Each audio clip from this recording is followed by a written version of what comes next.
Luto tayo ng salted egg chicken wings.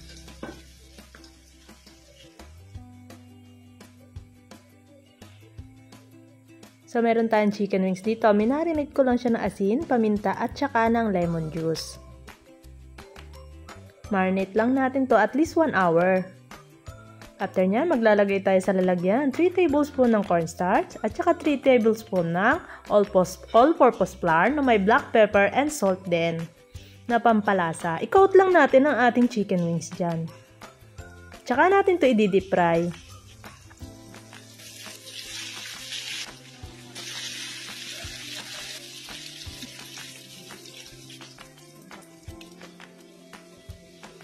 After nga yan, i-prepare na rin natin yung ating salted egg yolk. 2 pieces ng salted egg ang ginamit ko, tsaka nilagyan ko lang siya ng 1 tablespoon ng tubig para maging sauce siya. And mag-saute tayo dyan ng garlic, and then mag-add tayo ng butter at 1 tablespoon ng cornstarch pampalapot.